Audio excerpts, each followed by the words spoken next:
అందరికీ నమస్కారం. భగవాన్ శ్రీ రమణ మహర్షుల దివ్య జీవిత మకరందం 85వ రోజుకి స్వాగతం. 18వ ప్రకరణం పీఠాధిపతులు.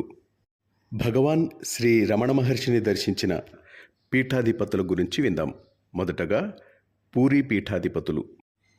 1949 జనవరి మొదటి వారంలో పూరీ శంకరాచార్యుల వారు రమణాశ్రమానికి వచ్చారు.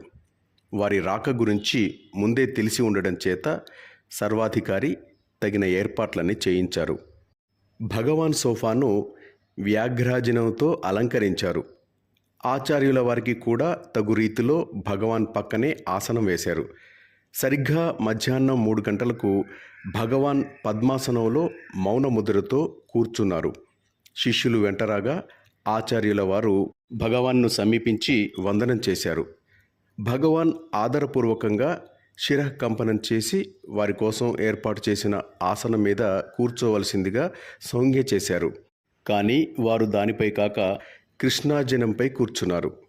వారు తదేక దృష్టితో భగవాన్ని చూశారు. భగవానులు కూడా చలనరహితమైన దృష్టిని వారిపై ప్రసరింపజేశారు. ఇద్దరూ మౌనంగా ఉన్నారు. దాదాపు అరగంట అలాగే ఉండిపోయారు. శ్రీవారి ముఖమండలంలో తేజస్సు వర్ణనాతీతంగా ఉంది. ఆ సమయంలో దానిని తిలకిస్తున్న భక్తులొకరు అప్రయత్నంగా, ఆహా, ఇప్పుడెవరైనా ఫోటో తీస్తే ఎంత బాగుండు అన్నారు. ఆ మాటల ధ్వనికి వారి మౌనం చెదిరిందా అన్నట్లు ఆచార్యుల వారు లేచి భగవాన్ని సెలవడిగి వారికి ఏర్పరిచిన బసకు వెళ్ళిపోయారు. వృద్ధాశిష్య గురుర్యువ అన్నట్లు ఆచార్యుల వారు కడు వృద్ధులు. వారి ముందు భగవాన్ యువకునిలా ఉన్నారు. ఆ రోజు వారి సమావేశంలో ఆచార్యుల వారు భగవాన్ని ఏమీ ప్రశ్నించలేదు. కానీ వారు ఆశ్రమానికి వచ్చే ముందు రాసిన ఉత్తరంలో హరగౌరీ సంయోగే అవచ్ఛాయా యోగ అన్న ఆగమ వాక్యం గురించి తమ సందేహాన్ని వెలిబుచ్చారు. ఇక్కడికి వచ్చినప్పుడు తెలుసుకోవచ్చని భగవాన్ అభిప్రాయాన్ని ఆశ్రమవాసులు తెలిపారు. అందువల్ల మర్నాడు తమ సంశయాన్ని గురించి ఆచార్యుల వారు భగవాన్ని అడిగారు. దానికి భగవాన్, ఏముంది, తెలిసిందే, వ్యాపారాత్మకమైన శక్తి శుద్ధమై సద్వస్తువగు హరునితో చేరునప్పుడు వృత్తియందు ఆత్మ యొక్క ఛాయ అవతరిల్లుటే అవచ్ఛాయాయోగము అని సెలవిచ్చారు. నాకు అవగతం కాలేదు అన్నారు పీఠాధిపతులు. అప్పుడు భగవాన్ వారి వంక సుమారు ఒక అరగంట సేపు దృష్టి ప్రసారం చేశారు. వారి కళ్ళు మూతపడ్డాయి. అనిర్వచనీయమైన అనుభూతిని పొంది ఆనంద బాష్పాలు రాలుతుండగా అంజలి ఘటించి, భగవాన్, ఇప్పుడు అవగతమైంది అన్నారు. కుంభాభిషేకం నాటికి తిరిగి వస్తాను అని చెప్పి దక్షిణ యాత్రలకి శిష్యులతో కలిసి వెళ్ళారు శంకరాచార్యుల వారు. భగవాన్ దృష్టి ప్రసారంతో బోధ చేయటానికి ఈ సమావేశాన్ని ఒక ఉదాహరణగా పేర్కొనవచ్చు. భగవాన్ని దర్శించిన శివగంగ పీఠాధిపతుల గురించి విందాం.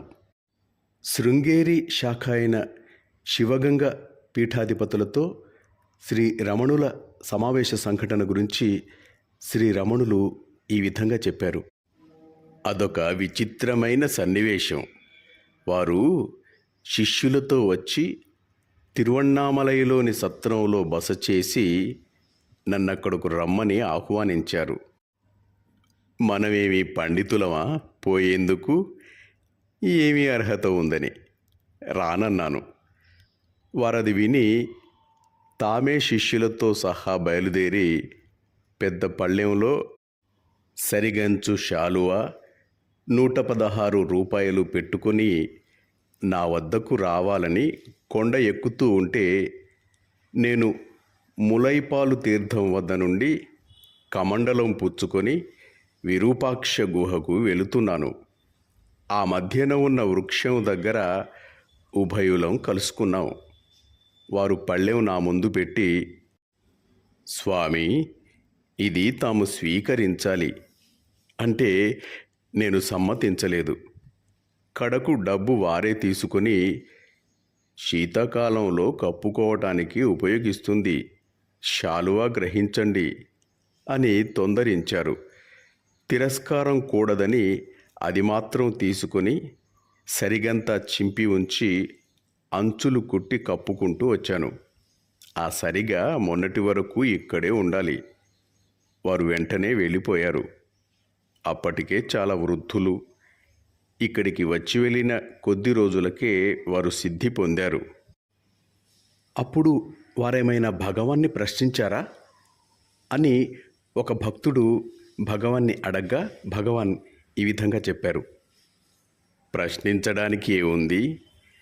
వారు మంచి వివేకం గలవారు, పండితులు. నన్ను చూసిన వెనక తమ సమీపస్తులతో సుఖి అంటే రమణుడే సుఖి, ఇలాంటి సుఖం నాకు 1000 జన్మలకైనా లభించడం దుర్లభం అని అన్నారట. ఆ సన్నివేశం భగవాన్ విరూపాక్ష గుహలో ఉండగా జరిగింది. భగవాన్ని దర్శించిన మరొక పీఠాధిపతి శ్రీ చిదానంద స్వామి. శ్రీ చిదానంద స్వామి పూర్వాశ్రమంలో మద్రాసులో ఇంటర్మీడియట్ చదువుతున్న రోజుల్లో శ్రీ రమణ భక్తుడు శ్రీ బివి నరసింహస్వామి రచించిన శ్రీ రమణ జీవిత చరిత్ర గ్రంథం చదివి శ్రీ రమణ భగవానులచే ఆకర్షింపబడ్డారు. సీనియర్ ఇంటర్మీడియట్ చదువుతూ 1936 జనవరిలో తిరువణామలై వెళ్ళి భగవాన్ని దర్శించాడు. ప్రథమ దర్శనంలోనే శ్రీ రమణులు దివ్య పురుషులు అన్న భావం కలిగింది చిదానంద స్వామికి. భగవన్ మాయా అన్నట్లు ఆ దర్శనం ఆశ్చర్యంగా ఆయనలోని ఆధ్యాత్మిక జీవితాన్ని మేల్కొల్పింది. ఒక రకమైన విరక్తి ఆయనను ఆవహించింది. అలా ఉంటుండగా ఒకనాడు శ్రీ స్వామి రామదాసు తమ రమణ దర్శన అనుభవాన్ని అతి మనోహరంగా వర్ణిస్తూ రాసిన నా భగవంతుని అన్వేషణ అనే గ్రంథం చదవటం తటస్థించింది. ఆ గ్రంథం చదివాక తిరిగి రమణ దర్శనం చేయాలి అనే కాంక్ష ప్రబలమైంది. అలా కాలం జరుగుతోంది. విచిత్రంగా అతనిలోని వైరాగ్య భావం ప్రబలమై సర్వస్వాన్ని త్యజించి సన్యాసి కావాలని నిర్ణయించుకున్నాడు. ఆ నిర్ణయానికి ఒక సిద్ధపురుషుని ఆమోదం, అనుగ్రహం కావాలి. శ్రీ రమణుల కన్నా సిద్ధపురుషులు ఎవరు అని భావించి వెంటనే 1943లో శ్రీ భగవాన్ని దర్శించి తన నిర్ణయాన్ని వారికి తెలియజేశాడు. అది విని భగవాన్ అతని వంక తీవ్రమైన వీక్షణాలను సుమారు 5 నిమిషాలు ప్రసరింపచేసి తమ చూపును ఉపసంహరించి అరుణాచలం కొండవైపు చూపును మరల్చారు. ఆ వీక్షణ అనుగ్రహంతో తన నిర్ణయానికి ఆమోదమైంది అని ఉప్పొంగిపోయారు చిదానంద స్వామి. సన్యాస స్వీకారం చేసి హృషికేశ్కు వెళ్ళి శ్రీ శివానంద శిష్యులై చిదానంద నామధేయులయ్యారు. శ్రీ చిదానందులకి శ్రీ రమణ భగవానులపై గల భక్తిభావం, విశ్వాసం ఊహాతీతం. మాస్టర్స్, 18వ ప్రకరణం ఇంతటితో పూర్తయింది. ఈ గ్రంథకర్త శ్రీ నిమిషకవి పేర్రాజు గారి సమర్పణ గురించి రేపు విందాం. అంతవరకు సెలవు తీసుకుంటూ మీ నవీన్ వరంగల్.